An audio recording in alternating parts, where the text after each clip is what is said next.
Do you remember the smell? That distinct synthetic mix of fresh vinyl, cardboard, and pure, unadulterated dopamine. Close your eyes for a second. It's a Friday night in 1998. You aren't just walking into a building, you are crossing the threshold into a cathedral of neon lights and endless aisles stacked to the ceiling with possibility. Whether it was the sprawling, warehouse-sized wonder of a Toys R Us or that chaotic, cramped treasure hunt of a KB Toys tucked away in the mall, it felt like you had stepped into a different dimension. Now, look at what we have today. We have the sheer, unbridled thrill of scrolling through a sterile white web page on a smartphone. Oh look, a thumbnail of an action figure. Click, your package will arrive by Tuesday. Riveting, isn't it? I'm sure the next generation will cherish the warm, fuzzy memory of clicking Add to Cart just as much as we cherished sprinting down the aisle to grab the very last Super Nintendo game before someone else did. Yeah, right. We traded wonder for efficiency, and frankly, we got ripped off. But here is the thing most people get wrong. These toy empires didn't just naturally fade away because the internet got popular. They didn't die of old age. They were murdered. There is a dark financial secret behind the collapse of the world's biggest toy chests. A story of corporate greed that turned our childhood sanctuaries into liquidated assets. So, how did we go from the magic of the Geoffrey the Giraffe jingle to empty, abandoned parking lots? The answer is going to make you look at those brown Amazon boxes very differently. To really understand the magnitude of what we lost, you have to mentally transport yourself back to a time before two-day shipping and porch pirates. You have to go back to the back seat of your parents' car, staring out the window as the suburbs rolled by, waiting for that specific geometry to appear on the horizon. It wasn't just a store logo, it was a beacon. When you saw that rainbow-colored, slightly uneven font of Toys R Us, or that bold, blocky red KB inside the mall, your heart rate actually spiked. It was a physical reaction. Today, kids get excited when a notification pops up on an iPad screen, alerting them that a digital skin for their avatar has finished downloading. Thrilling, right? I'm sure that creates a core memory that will last a lifetime. But for us, the excitement wasn't digital, it was tactile, it was spatial, and it was overwhelming in the best possible way. Let's start with the Titan, the absolute colossus of childhood. Toys R Us. This wasn't a shop, it was a warehouse of dreams. Charles Lazarus, the founder, didn't just want to sell toys, he wanted to create a supermarket for them, and that is exactly what it felt like.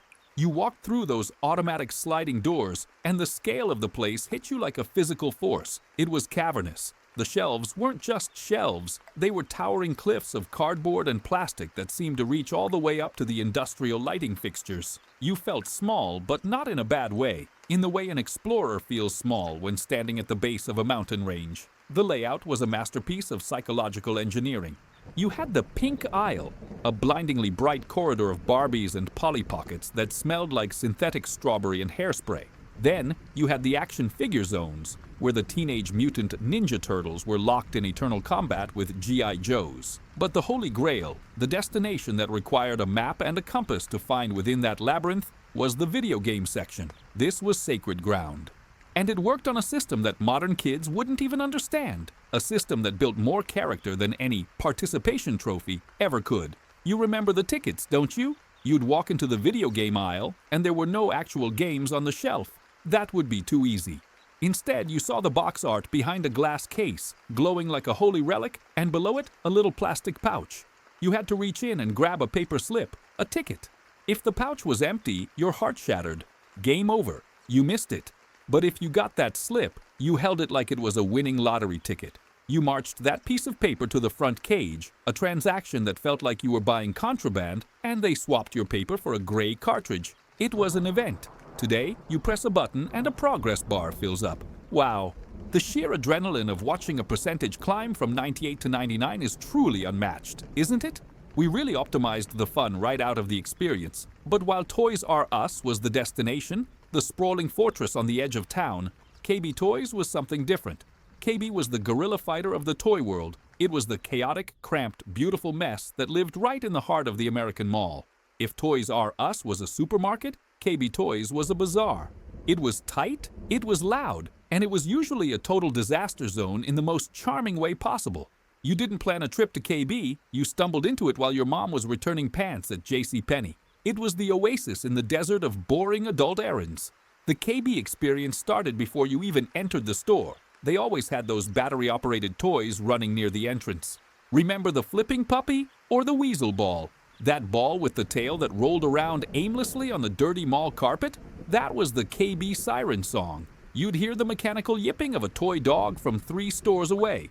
Inside, the shelves were stacked so high and the aisles were so narrow that if you turned around too fast with a backpack on, you were taking out an entire display of Hot Wheels. It was intimate. It felt like you were digging through a treasure chest rather than browsing a catalog. And let's talk about the bargain bins at the front of KB. That was where the real magic happened.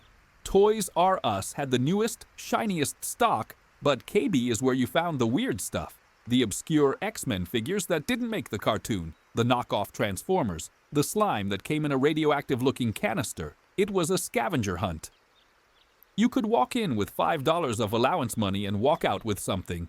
Nowadays, $5 doesn't even get you a loot box in a free-to-play game. You pay $5 for the privilege of changing your character's hat color. We used to get actual physical objects that we could hold, break, and lose under the couch. Clearly, the modern way is superior. Who wants stuff when you can have data?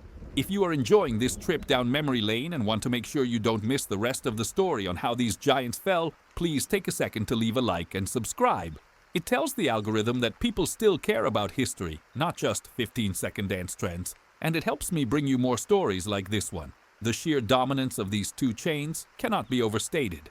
By the 1980s and 90s, they controlled the cultural conversation of childhood. If a toy wasn't on the shelves of Toys R Us or KB, it didn't exist. They were the gatekeepers. Charles Lazarus had built a machine that was so efficient, he actually drove the toy manufacturers to change how they did business. Before Lazarus, toys were a Christmas business. You bought them in December, and the rest of the year, toy aisles in department stores shrank down to nothing.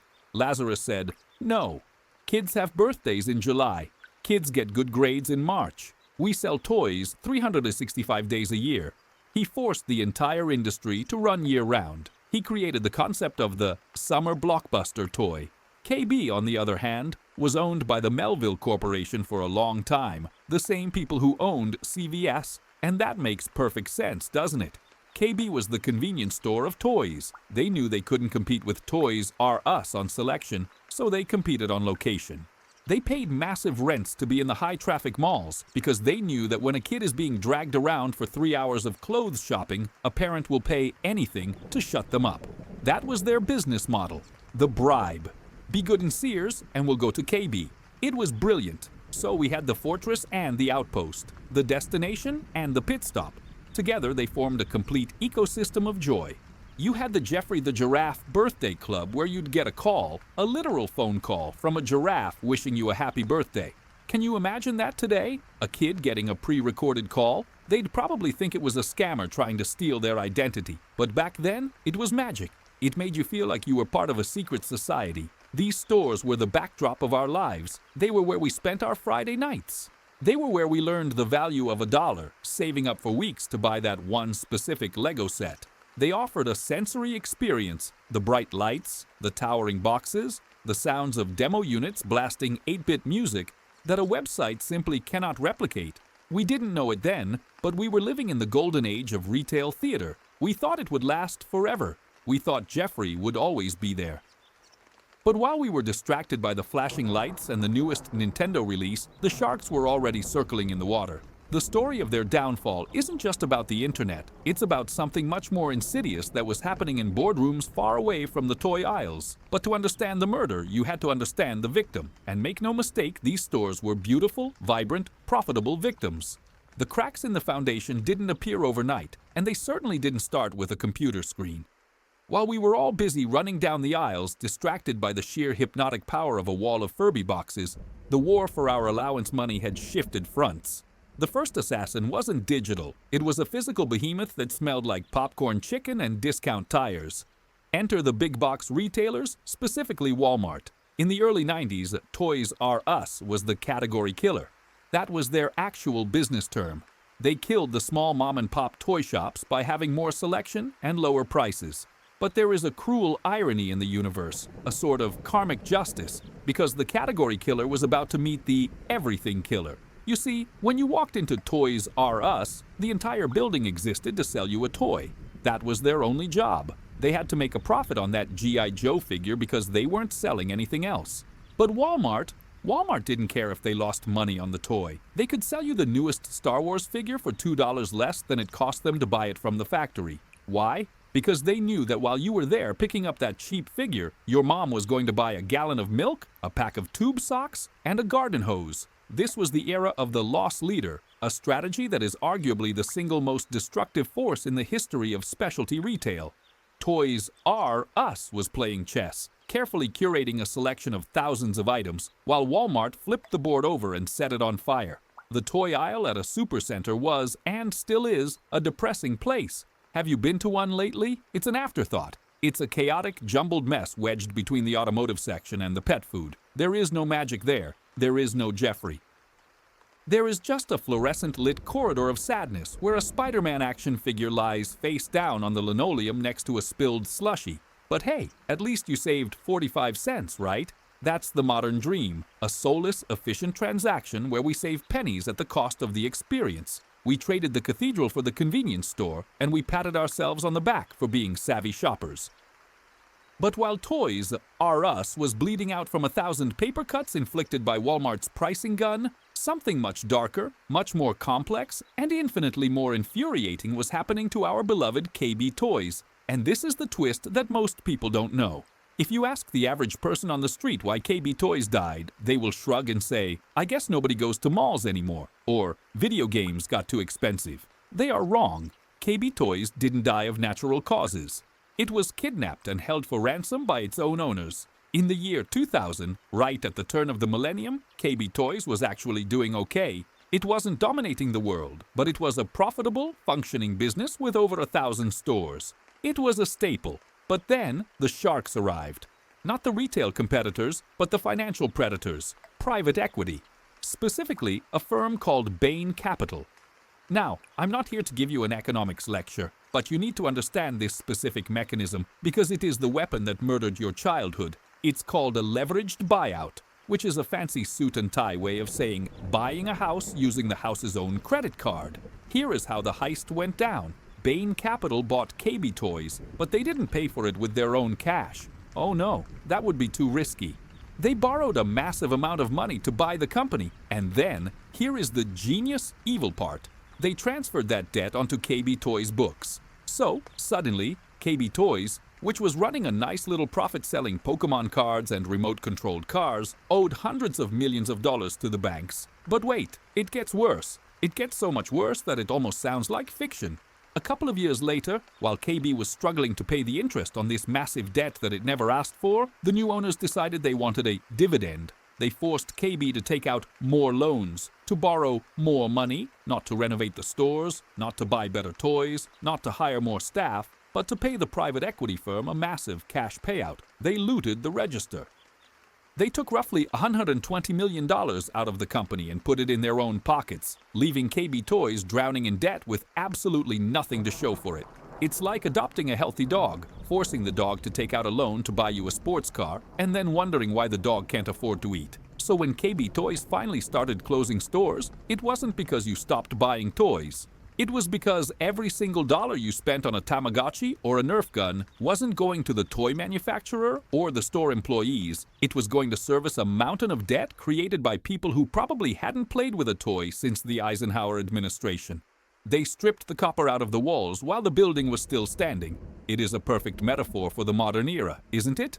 Efficiency, financial engineering, extracting value. It sounds so smart on a spreadsheet, but in reality, it just meant that the quirky, cramped, magical store in the mall had to die so some guys in suits could have a slightly better quarterly report. Meanwhile, Toys R Us, staggering from the Walmart punch, made a decision that would seal its fate in the digital realm. And this is the moment where the story turns from a tragedy into a farce. It was the early 2000s. The internet was happening. The dot-com bubble had burst, but e-commerce was rising from the ashes. Toys R Us knew they needed to be online, but they were arrogant. They looked at this internet thing and thought, shipping individual boxes to people's houses? That sounds hard. That sounds expensive. We are a brick-and-mortar giant. We don't do logistics like that. So, in a move that history will remember as one of the greatest unforced errors of all time, Toys R Us signed a 10-year exclusive contract with Amazon. Yes, that Amazon.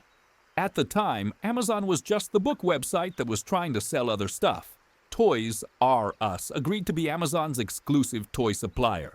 If you went to toysrused.com, it redirected you to Amazon.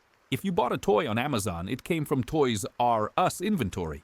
They literally handed the keys to the kingdom to the barbarian at the gate. They thought they were being smart. Let Amazon handle the headaches of shipping and websites. We will just sell the toys. What they actually did was teach millions of loyal Toys R Us customers to stop going to Toys R Us.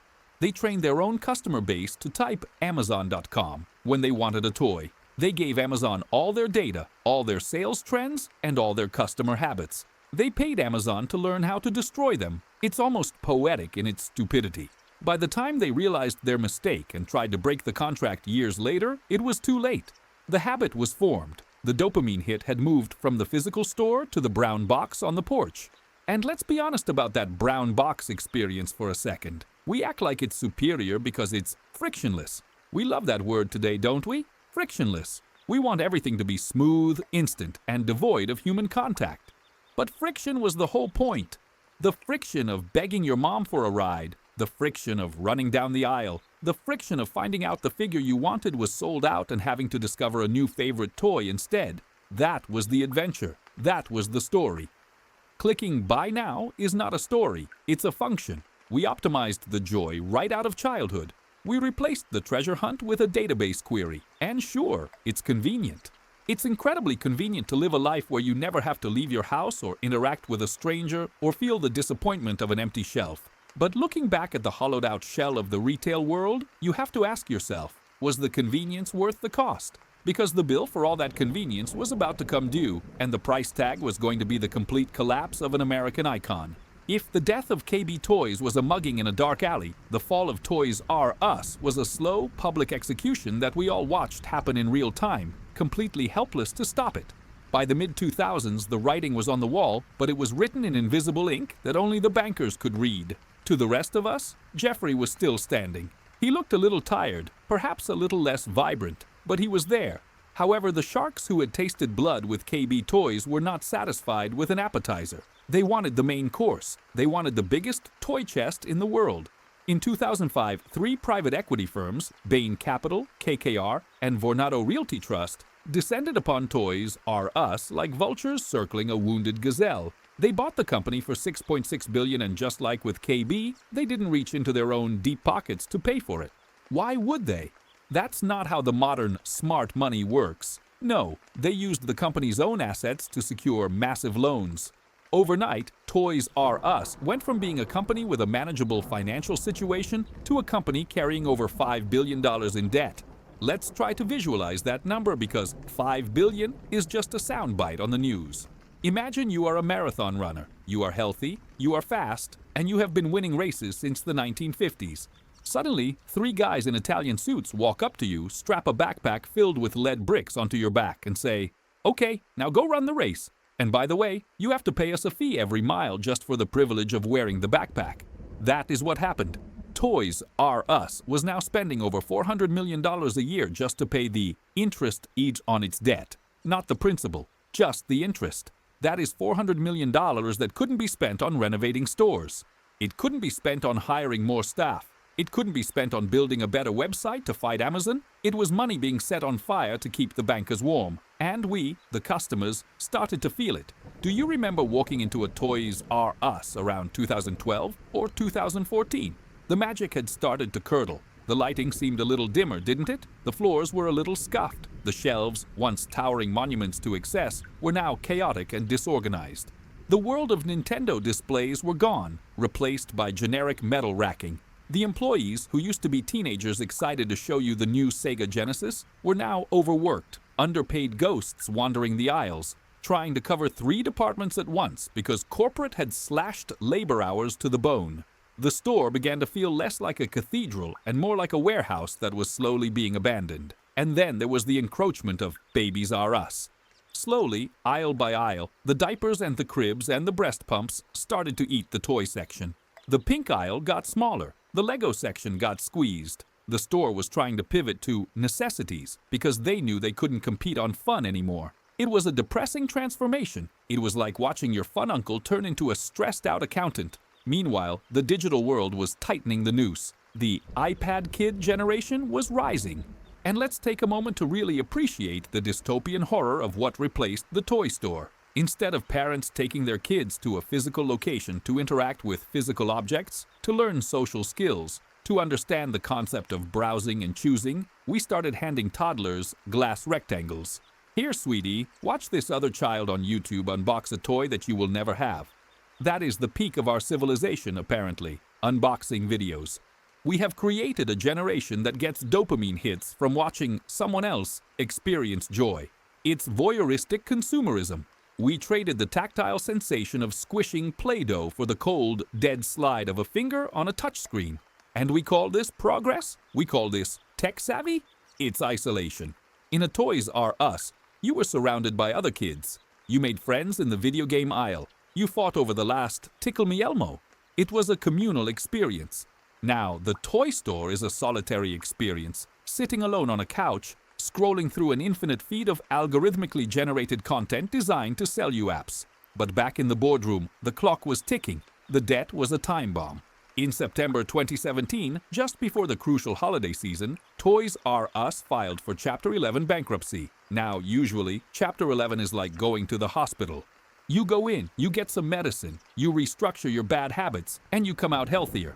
That was the plan. Everyone, the employees, the toy makers like Hasbro and Mattel, the customers, thought this was just a reset button. They'll close the bad stores, fix the debt, and Jeffrey will be back. But the modern world is cruel, and fear spreads faster than hope. When the news broke, the toy manufacturers panicked. They looked at the debt, they looked at the vultures circling, and they said, "We aren't sending you any more toys unless you pay cash up front." Imagine a toy store trying to operate in October and November, the Super Bowl of retail, without any new toys on the shelves. It was a death spiral. The shelves went empty. The customers walked in, saw the barren wasteland, and walked right back out, pulling out their phones to order from Amazon as they walked to the car. The tragic irony is that Toys R Us was still selling billions of dollars worth of toys. People still wanted to go there. It wasn't that nobody loved the brand, it was that the brand had been hollowed out from the inside. The operational profit was there, but it was being devoured by the financial parasites. It's the perfect story for our times. A company that actually makes things and serves people is destroyed by companies that simply move money around on a spreadsheet. As the 2017 holiday season turned into the bleak winter of 2018, the rumor mill started churning. The restructuring wasn't working. The lenders were getting impatient. They didn't care about your childhood memories. They didn't care about the 30,000 employees who were about to lose their jobs without severance. They looked at the real estate value of the stores and realized the buildings were worth more dead than alive. The tension in the air was palpable. You could feel it if you visited a store in those final months. It was like visiting a dying relative. You wanted to be there, to pay your respects, but it was painful to watch. The going out of business signs hadn't gone up yet, but the spiritual going out of business sign had been hanging over the door for a decade. We were holding on to a ghost.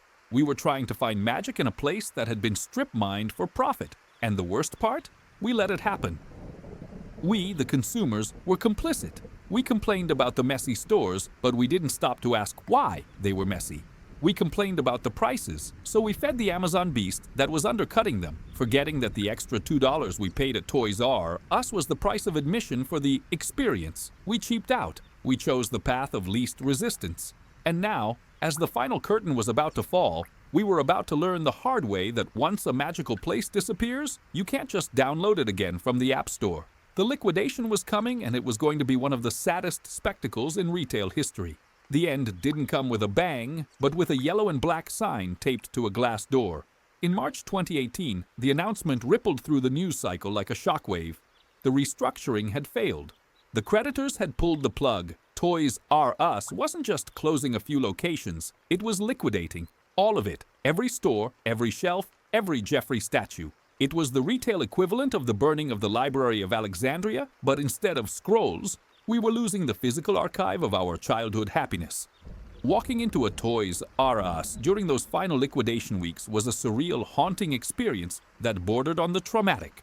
It was a funeral held in a fluorescent-lit cavern. The first thing you noticed was the chaos. The meticulous organization of the blue aisle and the pink aisle was gone, replaced by a frantic jumble of mismatched inventory. It looked less like a store and more like a looting had just taken place. Shoppers weren't browsing, they were scavenging. There was a predatory energy in the air. People were fighting over half-price Lego sets and discounted bicycles, climbing over the wreckage of the displays like vultures picking at a carcass. But the most heartbreaking detail wasn't the toys, it was the fixtures. You would turn a corner and see a price tag taped to the shelf itself. Gondola shelving unit, $50. You'd see the checkout counters for sale. You'd see the break room refrigerator for sale. They were selling the bones of the building. It was a stark reminder that this wasn't just a pause. This was an erasure. They were stripping the copper wiring out of our memories. And the prices? That was the final insult. The liquidation firms, professional grave robbers hired to maximize the extraction of value, often raised the sticker prices before applying the discount, meaning people were fighting over deals that were barely cheaper than Amazon. It was a scam until the very last breath. And then there were the employees. Over 30,000 people, many of whom had worked there for decades, were cast aside like broken toys. These were the people who knew the difference between a transformer and a GoBot. They were the curators of the collection. They were told they would get severance. And then, at the 11th hour, the corporate overlord said, "Oops, sorry, no money left." Meanwhile, the executives, the ones who steered the ship into the iceberg, walked away with millions in bonuses just days before the bankruptcy filing. It was a masterclass in modern corporate cruelty. The people who made the magic got nothing. The people who killed the magic got golden parachutes. It brings a tear to your eye, doesn't it? The sheer, ruthless efficiency of it all. Who needs human decency when you have shareholder value? Finally, the day came, June 29th, 2018. The last doors locked. There is a famous photo that circulated on social media that day. Perhaps you saw it. It was Jeffrey the giraffe, standing in an empty store, holding a suitcase, waving goodbye. It was a piece of marketing, sure, but it hit a nerve that was raw and exposed. It symbolized the end of an era where kids were treated as explorers rather than data points. So, what are we left with? Look around. We have the Target toy aisle, a sanitized, three-aisle afterthought sandwiched between detergent and home decor. We have the Amazon experience, which consists of a brown box sitting on a porch, vulnerable to rain and theft. We have screen time. We have substituted the physical world for the digital one. The modern child doesn't know the specific agony of waiting in line for a new console release. They don't know the thrill of holding a physical game cartridge, reading the back of the box on the ride home, imagining the world they were about to enter. No, they tap download and stare blankly at a progress bar. They don't wander through aisles discovering things they didn't know they wanted. They are fed recommended for you ads by an algorithm that thinks it knows them better than they know themselves. It is convenient. It is fast. It is efficient. And it is utterly, completely soulless. We live in an age of optimization. We have optimized the shopping experience to the point where it requires zero effort and yields zero emotional reward. We saved time, but what did we do with that time? We spent it scrolling. We traded the cathedral of toys R Us for the infinite scroll of a tablet. We traded the chaotic, loud, vibrant bazaar of KB Toys for a drop-down menu. And I'm sure, somewhere, an economist is looking at a chart and nodding, saying that the market is more efficient now. Goods are moving faster. Costs are lower. But anyone who remembers the smell of that vinyl, the sound of the demo stations, and the feeling of holding a winning ticket for a video game knows the truth. We got ripped off. They tried to bring it back, of course. You see the headlines. Toys R Us is back! And you go to see it, and it's a 400-square-foot corner inside a Macy's department store. It's a ghost. It's a taxidermied version of the thing you loved. It lacks the scale, the noise, the sheer overwhelming volume of joy. It's a marketing gimmick wearing the skin of a dead giant. It just serves to remind you of what is missing. The death of Toys R Us and KB Toys wasn't just a business failure. It was a cultural shift. It marked the moment we decided that stuff was just stuff. A commodity to be shipped and consumed, rather than a gateway to imagination. We stopped building palaces for children and started building distribution centers for adults. The parking lots where we used to park our parents' station wagons are now overgrown or turned into Spirit Halloween stores for 2 months a year. The neon lights are off. The giraffe has left the building. But the memories? They can't liquidate those. They can't sell your nostalgia to a private equity firm. That belongs to you. It belongs to the generation that knew what it was like to be small in a big store, to look up at a mountain of boxes and feel like anything was possible. We were the lucky ones. We got to live in the age of magic before the world became a series of clickable links. If you want to keep these memories alive and ensure that the history of what we lost isn't forgotten in the endless feed of modern content, you know what to do. Click that subscribe button. It's the only way to tell the machine that we still care about the stories behind the storefronts. Join us, and let's make sure the past isn't just deleted to make room for the next viral trend.